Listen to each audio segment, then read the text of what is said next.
Hi, it's odeean here. Today I've got FansToys Iron Dibot's FT-07 Stomp, aka G1 Sludge.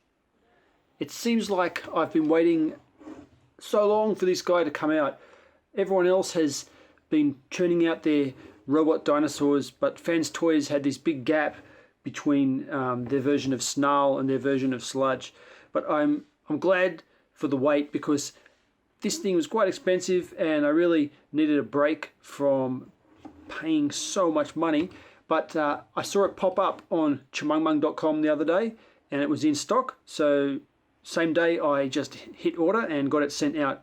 He shipped it pretty quick too. I think it's less than a week from Hong Kong. I think he's based in to me. So that's pretty awesome. The details on Stomp are exquisite. I've liked each and every one of these Dinobots as they came out, and when I say detail within the simplicity of what it really looks like, going back to its combination of, you know, G1 cartoon, G1 toy. But this is kind of, I'm really impressed. I like how on the inside of these wing sections here we have the double layered paneling, so you get a nice thick armor panel here. Some companies wouldn't have done that. FansToys, just quality all the way. And even on the inside of the Transformer, somewhere where you hardly ever going to see, there is detailed paintwork. If you can see in here, we've got silver and red and blue, just picking out those little techno details, which it looks fantastic. Moving around to the shoulder, you can see we've got multiple layers of detailing in here. We've got this beautiful smoky grey see-through plastic with a chromed gold detail panel behind that, just like you would get in a G1 toy. We still have more silver paint picking out the details here. We have die-cast claws for the dino toes. So these are screwed on to the plastic, but they feel nice and beautiful and just strong. On the back, we have different chrome, so not gold because this is Sludge, but he has this very, very silver detailed piece of vac metal on the back. I think it's vac metal, but I'm not going to chip it to find out. Although I can see, what's that? Oh, that's a piece of polystyrene left over from the box. But look how shiny that is. Really beautiful. This section here is the dinosaur neck, and if I tilt him over a bit, oh, listen to those clicks. Very nice. You can see that it's really well hidden. So the dinosaur head is up there in the torso cavity. I'm just going to pop it out for a sec.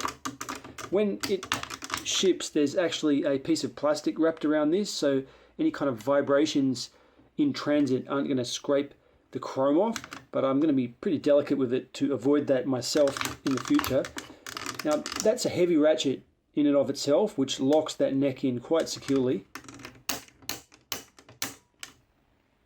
And again, we've got layers of paint. So on this internal section, which is not really visible from the front in robot mode or dinosaur mode, we have silver and grey on grey plastic. So layers of detail, really, really high end. The wings themselves are fully posable. So we've got the ability to fold back like that. You can hear the nice springy joints, or up and down like this. So however you want to put it, I always like it back a little bit myself. You can pick and choose and it will stay wherever you want it. It's not floppy in any way at all. The chest may look very dark like a black piece of plastic, but it is actually smoky see-through plastic as well. It's got a nice little Autobot logo outline there for a sticker to go. The cool part is it opens just like G1, and there is more painted detail on the inside, which is done really well. Now he has more of this clear plastic with detail behind it than any of the figures so far. So if I pull him up like this, you can see that this will be the dino back. It's his lower leg now. It has really, really good, nice, crisp yellow, silver, blue, black, red paint under there. That is so awesome, and that's probably the best example out of any of the Dinobots so far. If I grab Scoria, back our first Iron Dibot, you can see he had big areas of painted detail, but not so much plastic covering it up. And in fact, the only see-through plastic on him is on these chromed bits. So we kind of progressed from just bare detailing on Scoria. Then we got Snarl, which I can't remember what they call him, but he had the bare detailing as well on the side. But if you look at the top, he's just starting to touch on that smoky plastic, covering a little bit of detailing there. And all the way up to Sludge here, where they've kind of perfected it. I can't wait to see what they do with Grimlock. I know the renders or line work that have been shown, they look really quite a lot like Masyerpiece Grimlock, but I guess that's just because it really is what Grimlock looks like. I can't wait to get my hands on that. I'm also quite pleased that the dinosaur legs have stayed visible in robot mode on the side of the robot boot down here. Although I like what the other two, Slag and Snarl, have done with the leg folding away, I actually like this, and I'm glad to see it on the final toy. It's cool to me. I think that maybe the reason they did that is that the tail is so long on this particular dinosaur, but whatever the reason is, I'm happy to see it. Stomp comes with Sludge's big red sword. I guess you could club someone to death with that. I'm not going to get batteries, I can't be bothered, but I really do like the effect. I think if I had to choose between a more streamlined handle, which doesn't light up, and this, I would have ditched this thing because I don't think it's that great. I have some issues with the other weapon as well, which is this.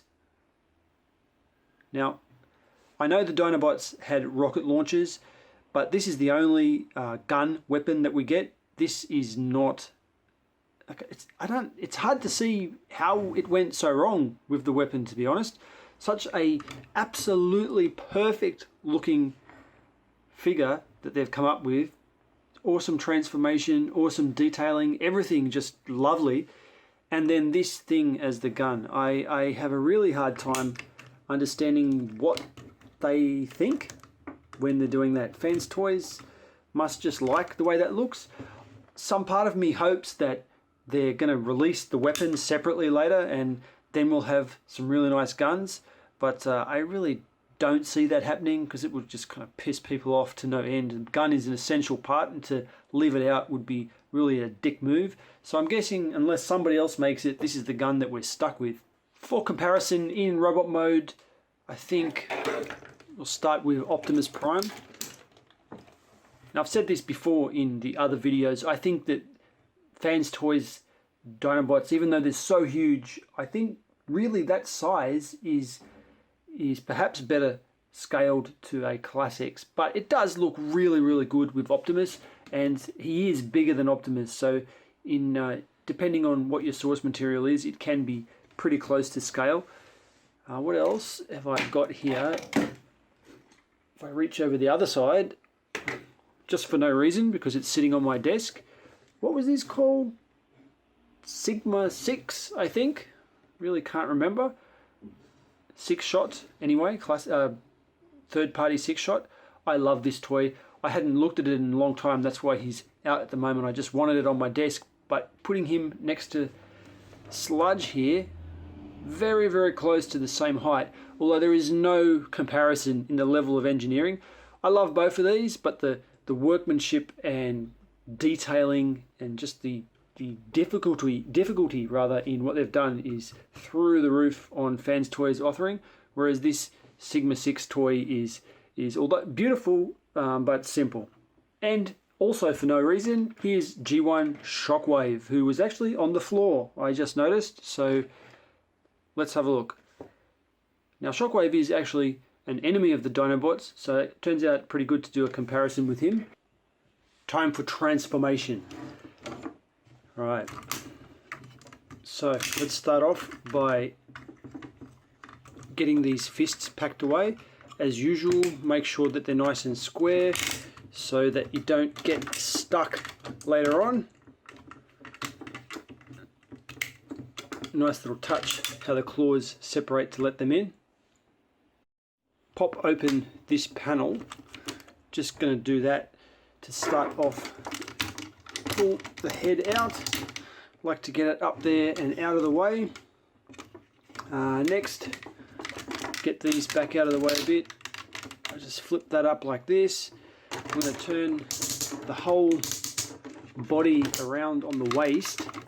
You'll see on the underside these steel rods. They're actually buttons. The first time I did this, they were extremely stuck, and I used the little tool that came with it to just push it down. This is not for pushing the button, it's just a screwdriver, but now it goes the whole way in nice and easily. I spoke too soon, that one doesn't want to do it. Alright, let's start with the one that does work. Push it right in, and then that just lets you disengage this 90 degrees at the hip so that it can freely move. Let's see if I can... I think the secret is you've got to make sure it's really at 90 degrees before you push it, and then after you've pushed it you can move it down freely like that. Now the next part can feel a bit dangerous, especially the first time.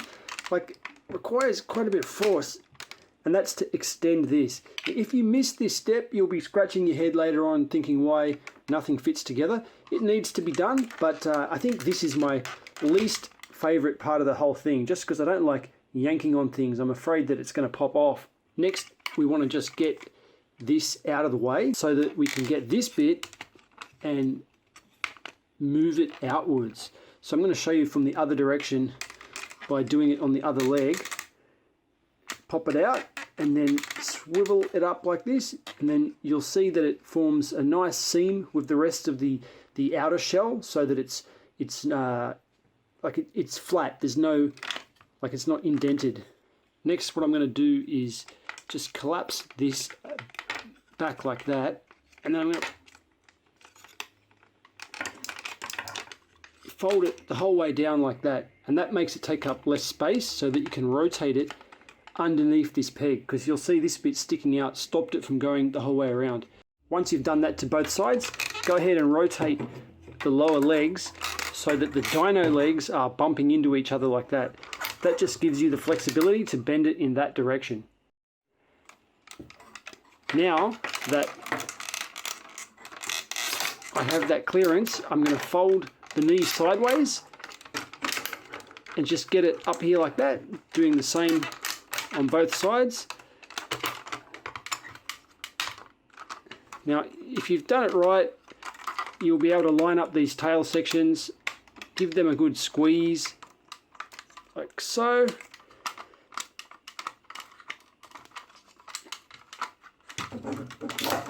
You want to squeeze these pegs on the bottom to make the tail nice and secure in there.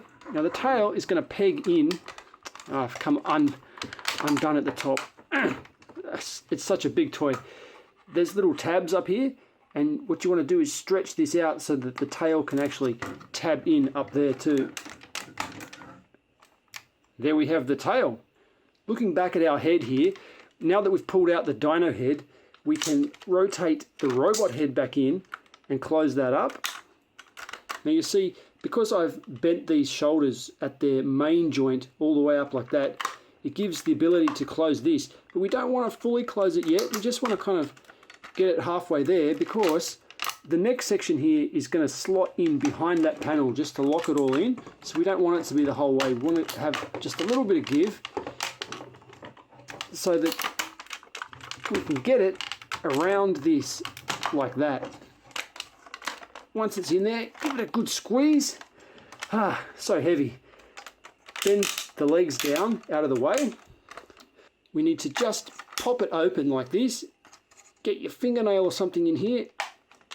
I don't want to wreck it, so it's a little bit tricky to know just how hard to pull. The instructions show pulling from this point, but it is a big foot inside. There we go. Close it back up in the opposite side. Where am I doing here? Like that. And there we are. On the underside, you can fold out these little panels, which feel a little bit stiff. You just want to straighten them out so that they point the whole way forward. And then one of them goes like that, and the other one goes over the top. There's a tab up the top, And that's it. Nice and secure and huge. Oh, so huge. He looks so fantastic. Now, unlike some of the other guys, he's got his screw covers already on. I'm pretty sure this was a screw hole. I think that's glued in piece of plastic. On the other side, it looks like molded. And I noticed that on some of these joints, it seems like there's screws or pins or something inside the figure, but you can't really see them the whole way through. This neck is amazing. It maintains that G1 look. It's got the exact right curve. Like, look at that hump. Oh, there's been a few sludges lately, and that's the best curve. I really like that. But this neck has a lot of articulation, but the use of these big rounded off, they're not balls, they're just really pivots, but the large diameter of that circle there is just making it look fantastic. The tail has, you know, not amazing, but it's still decent range of motion. Does attract fingerprints quite a lot. I mean, the legs are posable, but with such a big monster like this, such a brick, I doubt that there's much need to do any posing. All the emoting that he's going to do on my shelf is probably just going to be through subtle head movements. His mouth can open. I've just cut my fingernails, so I have a hard time getting it to open. There we go. It's actually got little detents in there, so you can hear that clickiness. That's pretty cool. You can pop off the top of his head. Ow, jeez. Oh man, I wish I didn't do that. So I stuck scissors in there to get that off, because I really could not pry this thing off, and I've mangled the side of it a little bit. It's kind of my own fault, but I really did want to show this eyepiece. Now I'm not going to snap that the whole way down, because I'm afraid I won't get that off either. But basically, as Devastator smashes him down into the ground, that's his bug eyes. Now I don't have a whole Devastator right here, but I do have, oh wait a minute, I do have a whole Devastator right here. So it's pretty clear that Hercules is no way big enough to be posed with these guys. And in fact, Hercules has become somewhat of an embarrassment now. I mean, I did love it when it came out, but with these Toy World robots on the way, I think definitely the massive Toy World Devastator is going to look much better with these Masyerpiece size Dinobots. For some comparisons, the only official toy I've got lying around here besides Grimlock is this little dude. So actually this Power Glide is freaking awesome, but I just haven't been buying many new toys lately, from shops at least. So, you know, I don't see anything wrong with that. I mean, dinosaurs are huge. Why not make them really huge? We've got mass shifting in G1 cartoons, so I actually like the way that scales. And given how good some of these smaller robots look, you know, I think that's pretty cool.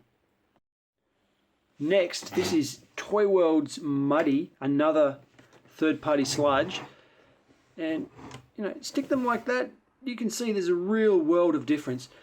The FansToys one, as I said, has this beautiful curve, which is exactly how it's supposed to be. Muddy does not. He has this shape, which is, you know what it is. When you look at it, you can tell that's sludge, but his shape is nowhere near that authentic, original G1 shape, but that's not what he's meant to be. So I know these are two totally separate beasts, and I still like my Classics Universe kind of robots that have a little bit more of a modern feel to them. And although I'm not 100% happy with Muddy, I think his head is particularly dissatisfactory, I do still buy all the Toy World stuff because I really do like these playable toys. So this, I can actually, you know, fiddle with this, I transform. I don't worry that something's going to happen. It's not too hard to do.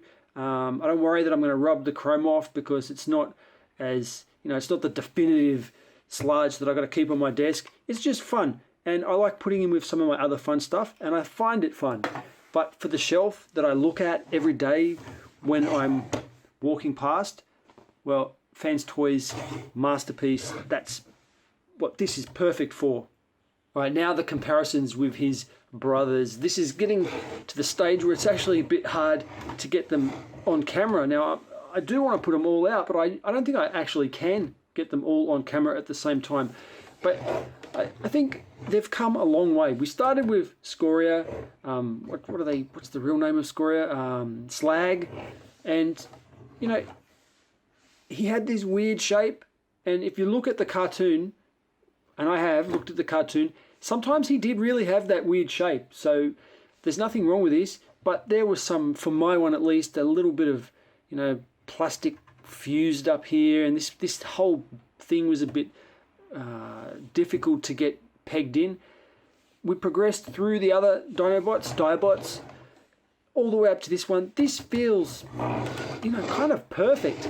And I get the same feeling with Sludge here as what I did when they first brought out Quakewave. I was really impressed with Quakewave, and since then other things had hit or miss with how much I liked it compared to that first release. But I think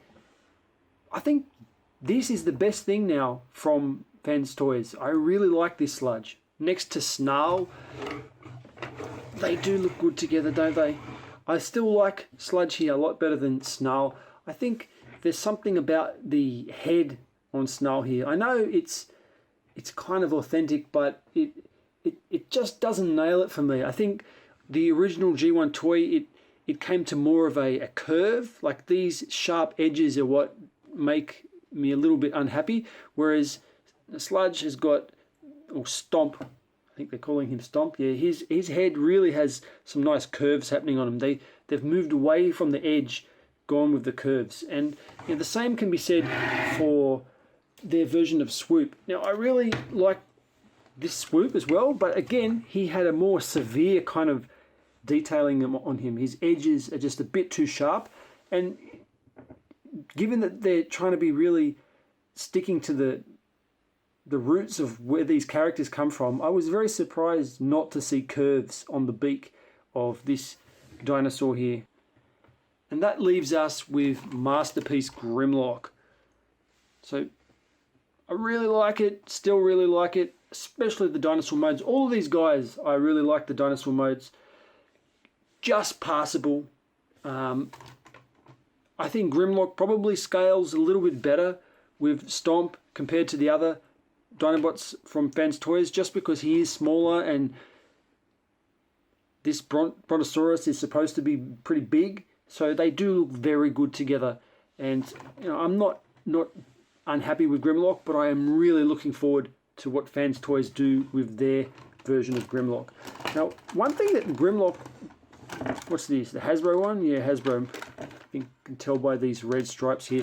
One thing that the official Masyerpiece really do a lot better, I think, is the chrome. So I've had this for quite a while, and the chrome still looks very shiny, and he's been out on the shelf constantly the entire time for years, just with the odd touch up I do of a paintbrush to get the dust off. Whereas with some of the FansToys things, the gloss seems to disappear. I don't know how to say it. I mean, let me grab a tissue here. You can see that, if I can zoom in, it doesn't want to focus, it kind of looks like it's tarnished, and then the only way to clean it up is to occasionally rub the surface down with a tissue, and you get that nice shine coming back again. But I worry that it's coming back because it's taking the surface off in some way, and especially with the Snarl, the chrome seems to not be as durable as an official Masyerpiece. Now, I'm not really sure what the reason is behind that, but it is just a little bit of a worry. But, I mean, having said that, it is worlds ahead of the chrome that Toy World used. This stuff, the acid on my fingers on some of these guys is really starting to eat away at it. My final thoughts. As you can probably tell from this video, I absolutely love this figure. So, it's a little bit hard to transform, and that's in large part due to just the heaviness of it. Like it's so bulky, you really need to get two hands in there to do it. And also you don't want to break it because it's so expensive. So that takes away from it a bit, but on my shelf, I really only want this to be in dinosaur mode. Now I know the robot mode looked really fantastic and I did comment on that, but I've bought these Dinobots to have as Dinobots, and maybe the other ones, the Toy World ones, I transform them backwards and forwards a few times and they can, like right now the Toy World Grimlock is in robot mode standing on my shelf, but these guys, these are the kind of centerpiece of what's going on in my bedroom when it comes to robot action, and they're all just hanging out as dinosaurs on my shelf, and I just love it. And once you've got one, you've got to keep going because nothing else looks good with these besides the other FansToys Dinobots. So like there was no question whether I'm going to get this guy, and I can really recommend anyone getting it because in my opinion it's the best of the bunch. Price wise, I think from Chumong, when I factored in the US dollar price plus postage to Australia, which was about $45, the total price was just a little bit under 200 US dollars. So for me, the exchange rate isn't what it used to be.